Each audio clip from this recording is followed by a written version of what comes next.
안녕하세요. 주식 수익맨 정윤호 인사드리겠습니다. 흔히 역사는 반복된다고들 합니다.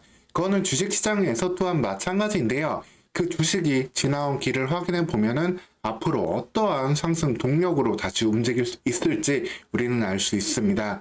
오늘 시간은 화장품 관련주로 한 시대를 풍미했지만 지금은 다소 어려운 상황에 처해 있는 제이준 코스메틱 이 종목을 다시 한번 돌아보는 시간, 그러면서 앞으로 미래는 어떻게 될지 자세히 살펴보도록 하겠습니다.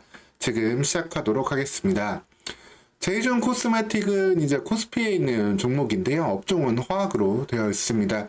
과거에는 이제 피혁을 만들던 신우라는 기업으로 되어 있었고, 이 신우라는 기업은 상당히 오래된 기업입니다. IMF 시절을 겪으면서 다만 매우 큰 어려움에 처해 있었고, 이후 거의 깡통만 남은 상태로 지속되다가 2016년에 새로운 계기를 맞게 됩니다. 그래서 우리는 여기서부터 좀 집중을 해서 볼 수가 있겠는데요. 그 당시에 상당히 핫했던 사업이 바로 화장품이었습니다.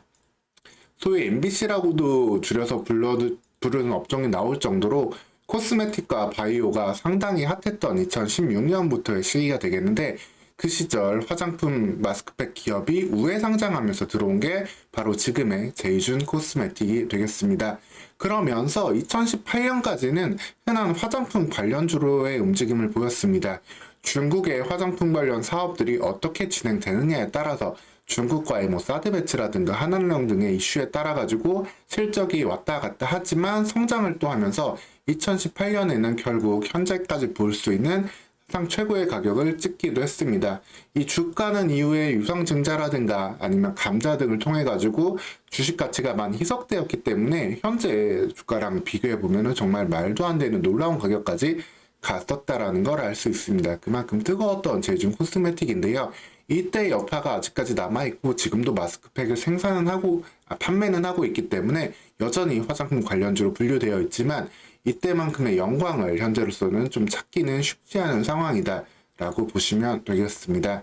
사실 화장품 관련주들 그때 이제 중국에서 마스크팩을 거의 물티슈 대신으로 쓴다고 할 정도로 그냥 있는 거 없는 것이 다 사갔었잖아요. 그때 삼성 RNS도 정말 놀라운 주가 흐름 보였고 현재 리더스 코스메틱이라는 이름으로 유지만 되고 있는 상황이 되었습니다. 그래서 이때까지 정말 놀라운 매출 성장을 기록하던 제이준 코스메틱인데요. 연간 100억 원의 매출도 내지 못하던 이제 신우라는 껍데기 회사가 제이준 코스메틱으로 우회 상장 합병이 된 다음에는 800억 나아가서 1000억대까지의 매출도 내는 모습을 볼 수 있었습니다. 하지만 이 부분은 2019년부터 다시금 내리막길을 걷기 시작하는데 앞서 말씀드렸다시피 이런 화장품의 유행은 또한 어떻게 보면 피해갈 수 없는 마스크팩은 좀 한계에 부딪히는 사업이 되었다라고 볼 수 있겠습니다.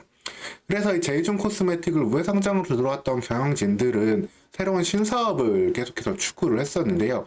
이를 통해서 RF텍이라는 다른 상장사 기업을 인수하기도 했습니다.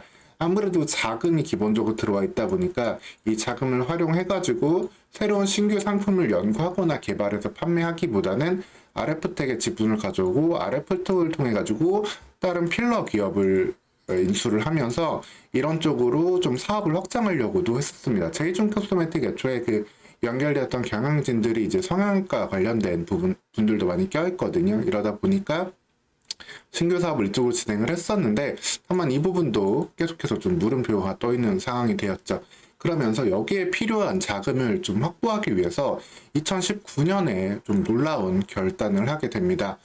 아까 제이준 코스메틱이 아직까지도 이제 마스크팩 판매는 하고 있다. 생산이라는 말 하다가 말씀을 접었는데 생산은 하지 않고 판매만 하고 있습니다. 그전에는 그러면 어떻게 했었느냐? 그전에는 이제 마스크팩 공장도 있었고 그랬던 기업이었어요. 그래서 상당히 어떻게 보면 우수한 기업으로 변화하면서 성장 가능성을 볼 수 있었던 건데 갖고 있던 인천 공장을 한국홀몬홀딩스 자회사에 2019년에 매각을 해버렸습니다. 이는 지금도 사업보고서에서도 확인을 할 수 있는데 당사는 마스크팩 제조 공장인 JKM, 그 사업 부문을 물적 분할로 JKM이라는 곳으로 떼어내 버렸거든요. 이렇게 떼어낸 다음에 이 부분을 2019년 8월 달에 콜마스크 한국콜마 자회사에 양도했습니다. 이후에는 OEM 형태로 제품을 생산을 해서 판매를 하고 있다.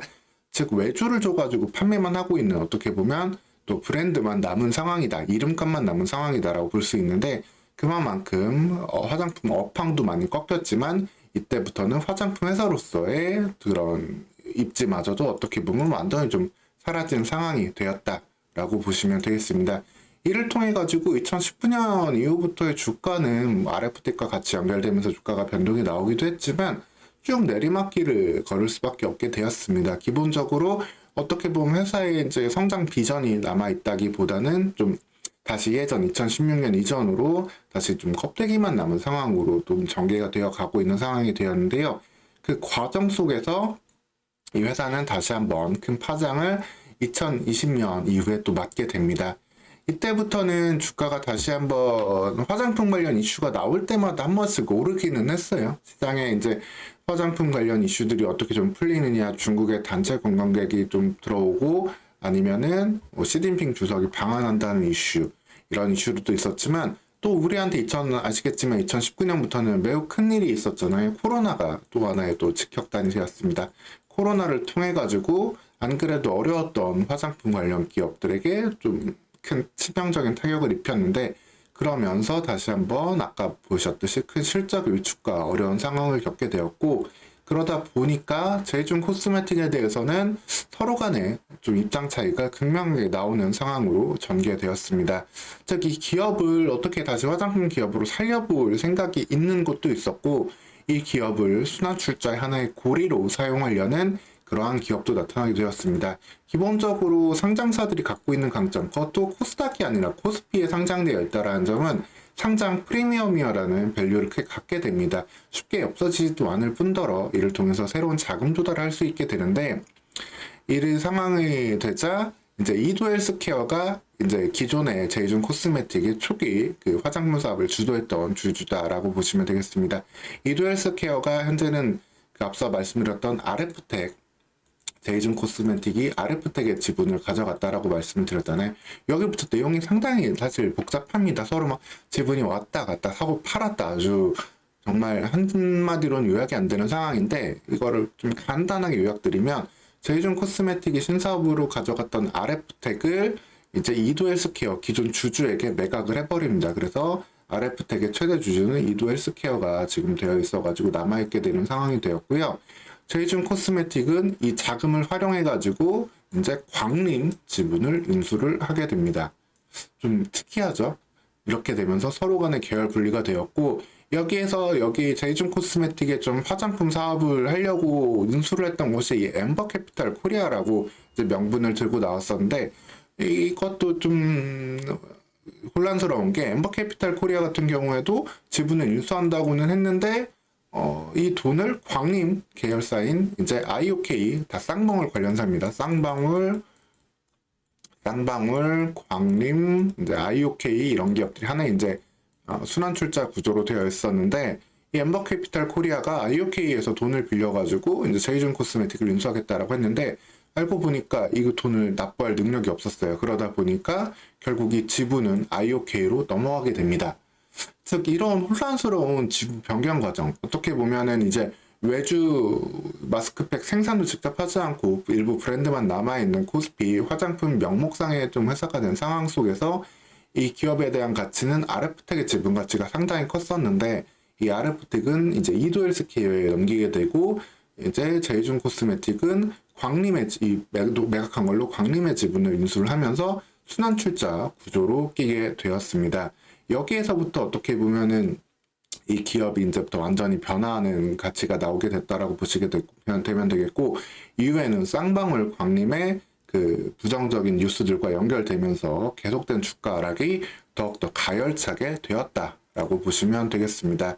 그래서 제이준 코스메틱 이렇게 350억 확보를 한 걸로 이제 광림의 지분을 갖게 되었는데 그래서 이런 순환 출자 구조가 완성이 되었어요. 쌍방울의 지분은 광림이 갖고 있고 광림의 지분을 제이준 코스메틱이 가진 다음에 또 제이준 코스메틱은 IOK가 또 최대 주주로 이렇게 올라와 있게 됩니다.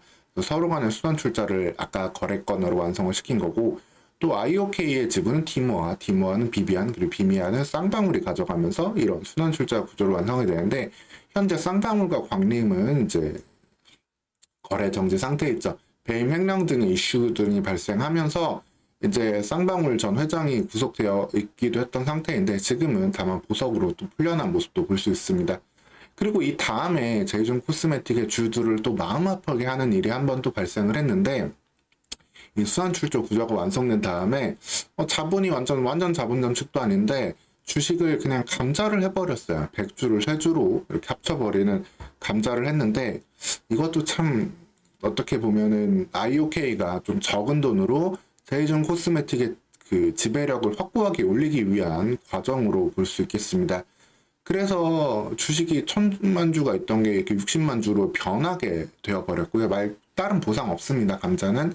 무상 감자는 다른 보상 없이 이렇게 되었고, 그러다 보니까 앞서 말씀드렸던 한 13%의 지분을 가지고 있다가 추가적으로 13% 지분을 얻는 데는 딱 63만 주 정도만 필요하게 되었고요. 63만 주를 주가 한 7,000원 정도로 취득을 하면서 단돈 50억으로 추가적인 10% 이상의 지분율을 확보하는 그러한 결정을 하게 되기도 했습니다. 그리고 이 결정이 일어날 때 그 즈음에 한번 이제 주가가 마지막으로 올라가는 모습도 볼 수 있었는데 이를 통해서 완전히 이제는 쌍방울의 지배 구조에 끼어 있는 그러한 회사로 연결되어 있다. 그래서 이제부터 중요한 점은 이 광림이 어떻게 좀 풀게 될 것이냐. 광림이 결국에는 풀려야만 제이준 코스메틱도 같이 이제 주가 반등의 계기를 볼 수 있게 됐거든요. 만약에 광림과 쌍방울이 지금처럼 거래 정지가 오래되고 이런 상황이 지속된다라고 한다면 좀 그 기다림의 시간은 더 길어질 수밖에 없겠습니다. 현재 제이준 코스메틱의 주요 자산이 이제는 마스크팩이 아니라 이런 쌍방울 지분이다, 광림 지분이다라고 보시면 되는 상황까지 왔거든요. 그래서 앞서 벌었던 돈들 같은 경우도 이제 빚을 갚는데 혹은 지분을 사고 다 처분하는데 다 뜬 상황이다라고 보시면 되고 마지막으로 현재 재무 상태를 좀 살펴보면은 사실 재무 상태 같은 경우 이제 크게 나쁘지는 않습니다. 문제는 이제 돈을 못 벌고 있다는 부분이 안타까운 부분이긴 하지만 여전히 현금성 자산도 충분히 가지고 있고 특히 관계기업 투자되어 있는 부분이 240억대 자산, 즉 광림이 어떻게 살아나느냐 이 부분이 핵심이 되겠다라고 보시면 되겠습니다. 그리고 대신에 부채 같은 경우도 많이 없어요. 그만큼 뭐 새로운 사업을 하기 위한 원동력이 또 반대로 없는 거 아니냐. 지금 뭐 엔터 자회사를 설립해서 사업을 한다고 하고 있기는 하고 최대 주주 IOK도 엔터사긴 하지만 좀 미력한 부분이 있는 상황인데 하지만 딱히 부채는 없기 때문에 여기에 대해서는 오히려 안정성을 볼 수 있다. 하지만 이렇게 계속해서 누적되는 이 이형 결손금 손실에 대한 부분이 좀 크기 때문에 여기에 대한 우려는 결국에 광림이 쌍방울 그룹이 좀 살아나면서 쌍방울이 전체적인 새로운 사업 비전을 발표할 때 이제는 화장품이 아닌 쌍방울 관련주로서 좀 살아나야 되는 그 시기를 기다려야 될 수 있겠습니다. 그래서 실적이 그러면 어떻게 좀 살아날 수 있을까 이 부분을 고민하면서 마지막 좀 살펴본다고 하면은 앞서 말씀드렸다시피 이제는 화장품 매출을 지금도 내고 있기는 합니다. 지금도 주요 제품은 결국은 다 화장품 제품 상품들이기는 한데 이 부분을 다 외주로 돌리고 있고 여기에 대해서 돈을 벌 수 있는 개선할 수 있는 방법이 뚜렷하게 좀 나오고 있지는 못한 상황이에요. 그래서 어느 정도로 이 부분이 조금 그래서 어렵게 되고 있냐라고 좀 보니까 매출과 매출 원가 생각보다 관리가 어느 정도 되고 있습니다. 그래서 매출 총이익 같은 경우에도 올해 같은 경우에는 2023년 같은 경우에는 50억 가까이도 벌기도 했어요. 근데 문제는 뭐냐 살펴보니까 판매 관리비가 정말 말도 안 되게 높게 나오고 있습니다. 1년에 매출 총이익을 3분기 동안 50억 벌었는데 판매 관리비로 128억을 쓰고 있습니다. 따로 뭐 개발을 하는 게 많지도 않을 텐데요. 그래서 이 부분이 어느 부분으로 나가고 있느냐 이 부분을 한번 딱 찾아보면은 좀 걱정되는 부분을 여기서 좀 확인을 할 수가 있겠습니다. 네, 앞서 말씀드렸다시피 돈을 크게 못 버는 기업이다라고 말씀드렸는데 급여로만 3분기 동안 31억이 나가고 있는 모습 확인할 수 있습니다. 전년 동분기 대비 20억에서 무려 50%가 늘어났죠. 이 정도로 급여가 늘어날 만큼 직원을 뽑을 공장을 돌리는 것도 아니니까 그렇고 한데 급여가 많이 늘었습니다. 그리고 수수료 같은 경우에도 상당히 많이 늘어났고 특히 이 광고 선전비 같은 경우도 10억대 지출에 30억대 지출로 늘어났어요. 즉 어떻게 보면 매출을 유지하기 위해서 돈을 어떻게 보면 좀 퍽 주면서 유지하고 있는 모습을 좀 볼 수 있다라고 보시면 되겠고 또 이 비용들이 구체적으로 어떻게 지출이 됐는지도 다소간 우려가 될 수밖에 없는 상황이 되고 있습니다. 그래서 지금 이렇게 화장품 기업으로서는 좀 일종의 사실 좀비 기업처럼 유지만 되고 있는 상황이 되었고요. 그 기점은 이 2019년에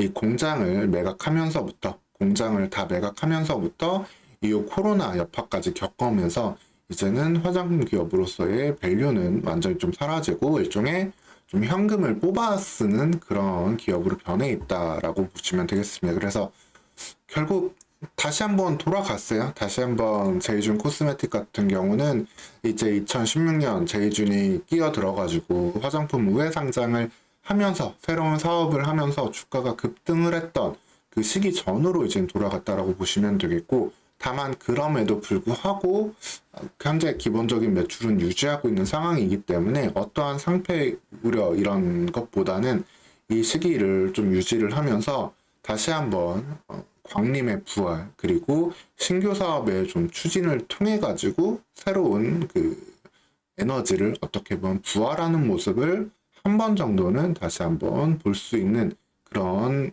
그 시기를 기다려 봐야 될 수 있겠습니다. 물론 그런다 하더라도 이때 만들었던 화장품 때 주가만큼의 주가는 가기는 쉽지 않겠죠. 그래도 이때 상당한 급등세를 보이긴 했는데 현재로서는 다시 한번 쌍방울 그룹에 들어갔던 시기 정도의 주가까지는 어느 정도 한 번은 살아있는 동안 이렇게 기업이 이렇게 생존하고 있는 동안 오지 않을까 그런 모습 볼 수 있겠습니다.